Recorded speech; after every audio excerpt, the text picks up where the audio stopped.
Hello bachcho, let's see the question. Outbreeding is an important strategy of animal husbandry because it option A is useful in overcoming inbreeding depression. Option B exposes harmful recessive genes that are eliminated by selection. Option C helps in accumulation of superior genes and option D is useful in producing pure lines of animals. तो यहाँ पे बोला है कि जो outbreeding है ना, outbreeding ये एक इम्पॉर्टेंट स्ट्रैटेजी है एनिमल हस्बेंड्री की। तो क्यों है ये एक इम्पॉर्टेंट स्ट्रैटेजी एनिमल हस्बेंड्री की, वो हमें समझना होगा यहाँ पर। तो चलिए इसको समझ लेते हैं। अब पहले तो हमको ये समझना पड़ेगा कि आउटब्रीडिंग होता क्या है, ठीक है। आउटब्रीडिंग का क्या मतलब हो रहा है, ठीक है। तो उसके लिए पहले इनब्रीडिंग समझ लेते हैं, तभी तो आपको अंतर समझ आएगा ना। अब देखो इनब्रीडिंग क्या होता है। ब्रीडिंग होती है, it's a mating between very very closely related species, closely related species within a breed for 4 to 6 generations. तो इसमें क्या होता है ना कि बहुत ज़्यादा होमोजाइगोसिटी डेवलप हो जाती है, बहुत ज़्यादा होमोजाइगोसिटी डेवलप हो जाती है, बहुत ज़्यादा, ठीक है।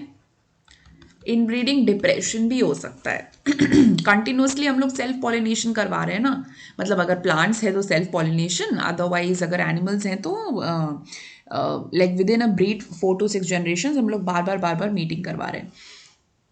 तो उससे क्या होता है, ये हम प्योर लाइन जनरेशन्स के लिए करते हैं एक्चुअली, ताकि जिनोटिपिकली सारे के सारे सेम हो जाएं।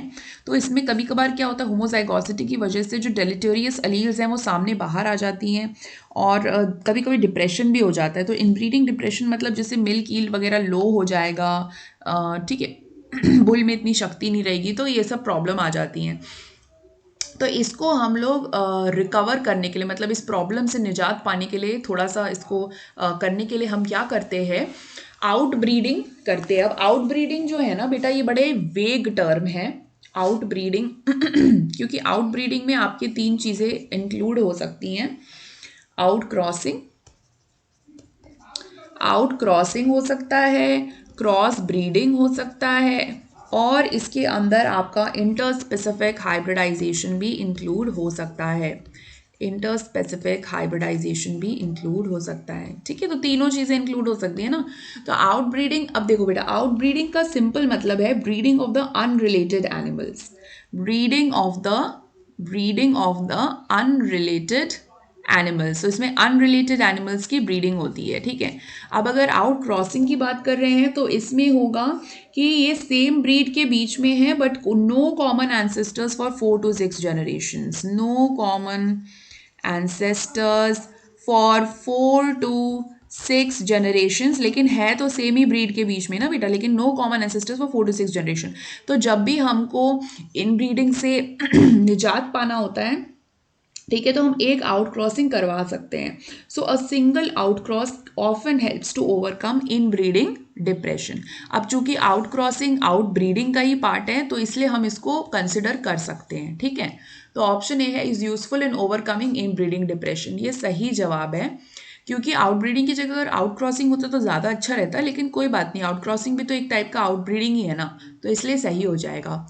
बी में दिया है exposes the harmful recessive genes that are eliminated by selection. तो ये इन ब्रीडिंग में होता है बेटा, ज़्यादातर इन ब्रीडिंग कर करके रेसेसिव जीन्स जो है, हार्मफुल रेसेसिव जीन्स, वो बाहर आ जाती है। कैसे बाहर आ जाती है, क्योंकि अगर वो हेट्रोजाइगस के कंडीशन में अगर ये लीथल अलील है तो वो तो छुप गई ना, क्योंकि डोमिनेंट कर दिया कैपिटल डी।